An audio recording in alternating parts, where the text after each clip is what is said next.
Dajjal itu bisa disandang oleh siapa saja, asal yang perilakunya tuh matanya satu.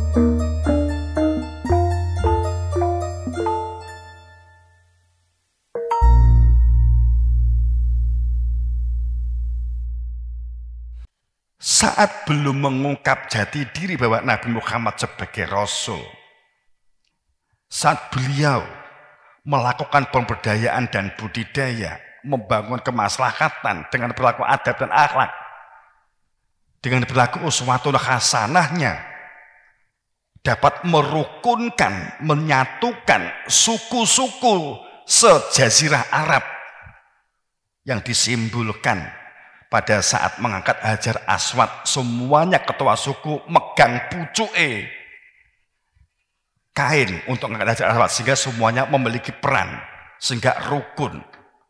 Karena memang suku saat itu hebat benturan yang mampu menyelesaikan permasalahan-permasalahan di Arab saat itu. Nabi Muhammad di Subyo, kemudian Nabi Muhammad begini, salah, jangan menyembahku. Saya ini hanya utusan. Jangan mengagungkanku. Saya itu hanya sekedar menjalankan perintah. Apa, Mat? Kamu utusan Tuhan? Seperti Ibrahim? Iya. Seperti Isa? Iya. Langsung hebat hadap-hadapan. Langsung berbalik memusuhi Nabi Muhammad, memusuhi Nabi Isa, memusuhi Nabi Zakaria, memusuhi sampai Nabi Zakaria dibunuh. Ya. Banyak Nabi yang dibunuh, nggak terhitung jumlahnya. Memusuhi Nabi Musa, memusuhi Nabi Ibrahim, begitu seterusnya. Karena mereka selalu mengira cukup dengan akhlak yang baik maka akan menjadikan orang masuk surga. Cukup dengan doa maka akan selesai masalah dan seterusnya. Ternyata di mana-mana doa, corona juga gak mandek-mandek, kan begitu. Ini sepertinya kan harus berbicara. Ada apa dengan corona?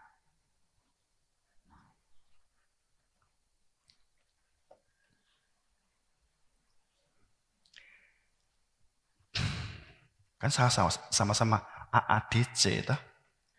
Ada apa dengan corona? Nah, gitu.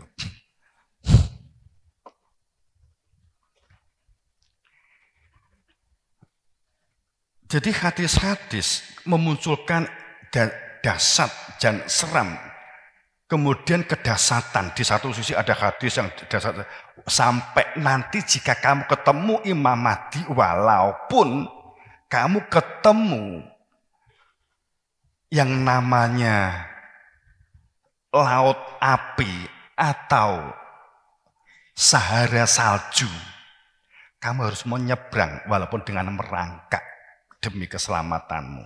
Sampai ada hadis seperti itu. Boro-boro nyebrang laut geni. Wah, kena PPKM, wong wis gak wani kok. Untuk mencari kebenaran.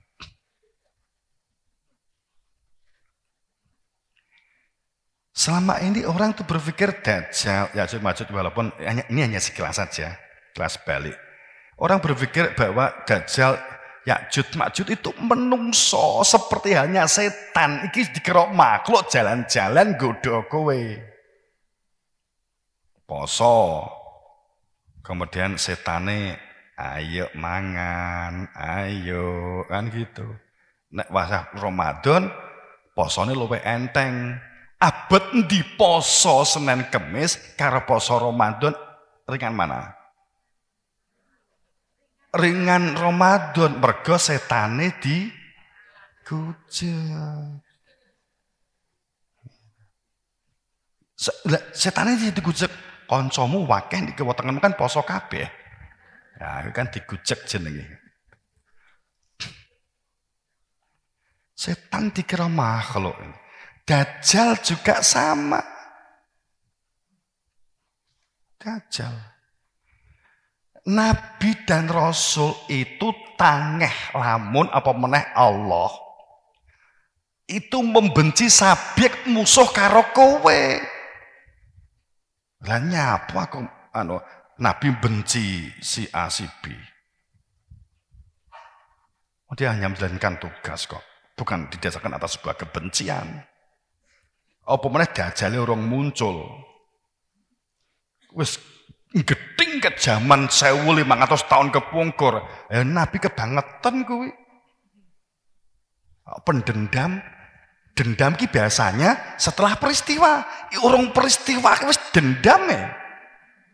So enek dajjal 1400 tahun ben dipateni karo turunanku jenenge Imam Mahdi. Jan Nabi ini awak dewi dendamnya ke tahun 1400 tahun kepungkur. Yes. Maut. Jadi pada saat Dajjal itu bisa disandang oleh siapa saja. Asal yang perilakunya itu matanya satu. Yang dilihat itu hanya dirinya, egonya, hanya jasad di dalam kehidupan berdunia yang dilihat itu adalah jabatan, materi, membuat fitnah, bagaimana gitu, menyampur antara yang batal untuk menutupi kebenaran. Ketoke nganggo sorban, yo dalil, tapi punya maksud, punya kepentingan. Supaya dipilih. Sebagai contoh kan hal semacam itu. Tapi jadi zaman Dajjal itu zaman puncak akumulasi. Kalau orang rusak sendirian, sing rasane ya ijen. Tapi kalau semua orang itu rusak, semua orang itu bohong, semua orang itu suka membuat fitnah, sehingga media sosial itu bingung, ini bener sing bener endi, sampai bingung apa dhewe saiki. Bener toh? Iki jane bener pora, saiki awak dhewe nganti bingung, iki sing bener ngendi? Ya bener kabeh ya salah kabeh. Akhirnya kan begitu. Sebab yang sah punya SK pun sekarang juga nggak bisa dipercaya. Apa makan gitu? Judek nih kan gitu kan, ambigu hebat. Itu akumulasi, inilah disebut sebagai Dajjal. Ya'juj Ma'juj itu pesertanya, penyumbangnya itu loh, gitu loh. Ada satu orang pemene awak dhewe ya, pemene kowe iki atos, fanatik karo kelompok, fanatik karo kelompok A. Fanatik nega A, mesti salah, yang lain salah. Padahal nama istilah kelompok A kowe iki jauh setelah Nabi Muhammad. Kok difanatiki iki piye lho? Pemene kowe saiki Jatayu. Nek gak Jatayu, pokoknya simbole kuwi sing mbok agung-agungke. Nabi Muhammad itu duduk jamaah Jatayu, Cong.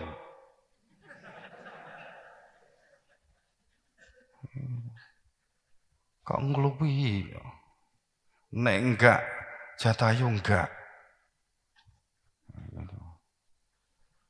Itu aja fanatik gitu. Nek enggak NU enggak, nek enggak Muhammadiyah enggak, dunekne wae.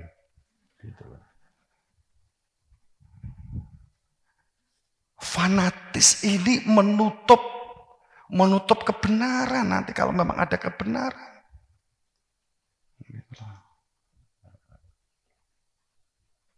Itu munculnya jauh. Setahu saya loh ya, mohon maaf. Setahu saya.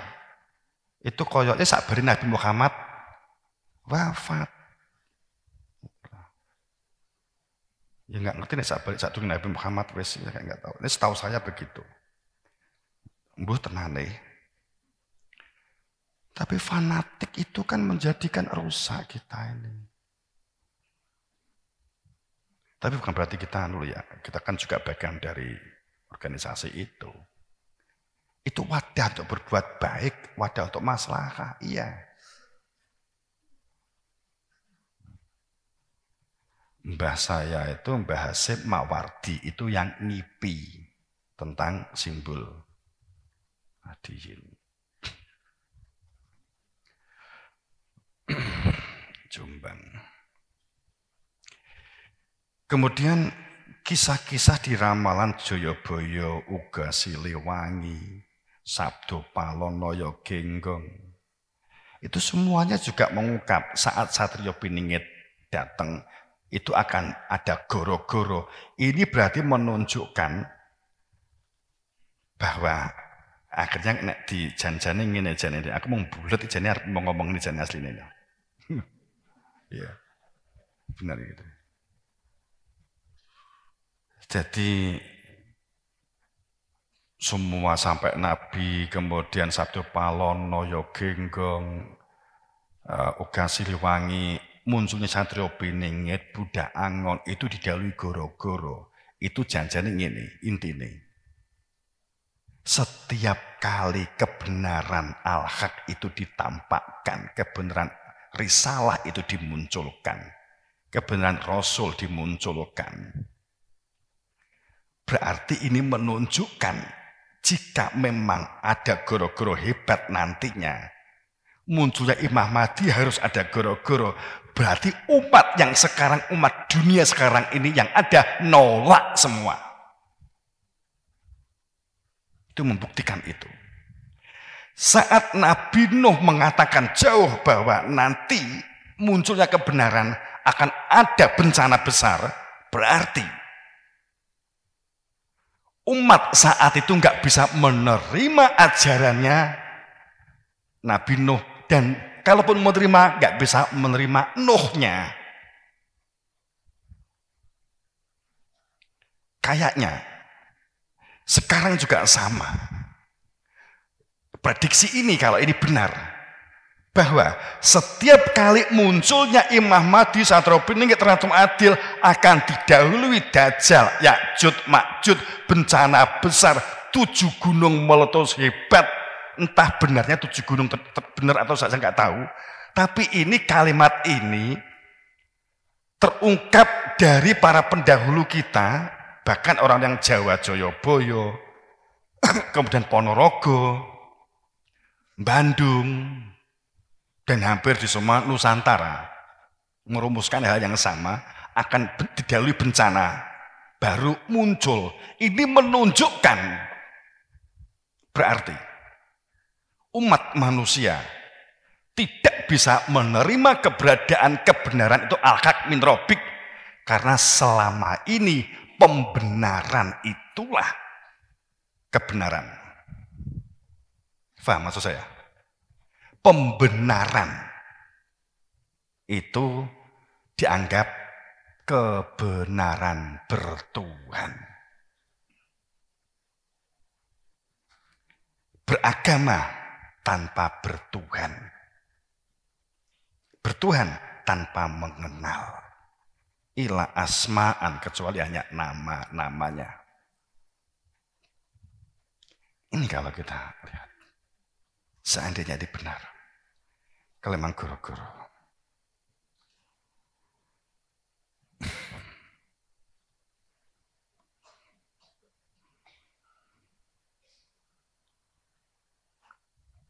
Jadi jika kita memperhatikan pada saat kita undur madafis samawati wal ard, kita memperhatikan kejadian peristiwa di langit dan di bumi yang sekarang ini ada. Sebenarnya ini adalah tanda jika terjadi anomali atau peristiwa di luar kebiasaan dan itu terus meningkat. Perhatikan yang di langit dan yang di bumi. Jika sebagai tanda berarti akan dimunculkan kebenaran, atau supaya manusia mencari kebenaran, al-haq, kebenaran al-haq, kebenaran kehidupan ini ada hakikat, min robik, dari Tuhan. Robik menggunakan bukan al-haq minallah, tapi menggunakan al-haq min robik. Kalau hukum minallah, tapi kalau al-haq min robik. Robik itu sistem bertuhan. Sistem kehidupan berdunia menuju kepada Tuhan, ada keterlibatan wakilnya Allah di muka bumi. Disebut Rob. Maka Imam Ja'far Shadiq mengatakan, Allah Rob minas samawat wa ana Rob fil ard. Kan gitu.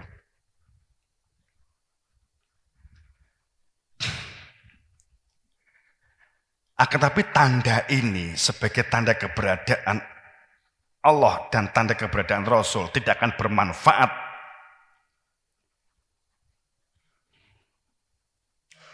bagi mereka yang tidak beriman, mereka yang menutup, mereka yang fanatik, mereka yang beku dan kaku.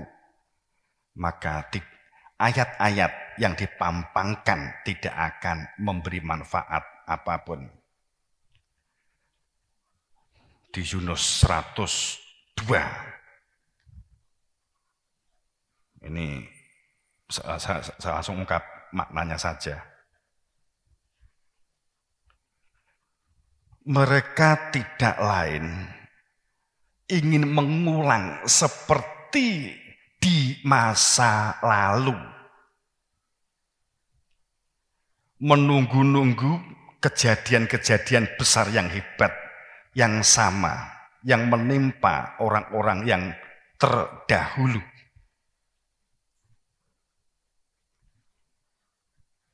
Karena mereka juga mengira dirinya telah iman, padahal hanya prasangka. Kan itu. Kalau ayatnya kan akhirnya kan begitu, penjelasan panjang lebar. Maka sudah saya juga sempat sampaikan. Azab yang didatangkan oleh Allah pada saat sudah di luar sebagai kebiasaan, disebut dengan anomali. Akan munculnya azab. Munculnya azab yang juga sudah sering saya sampaikan. Azab-azab yang berupa serba anomali. Puting beliung, hujan deras, penyakit, pagebluk, lindu atau gempa, tektonik, longsor, rob, muncul lumpur, muncul gas, air panas, dan seterusnya.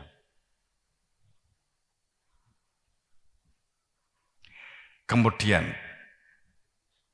azab yang bisakum syia'an.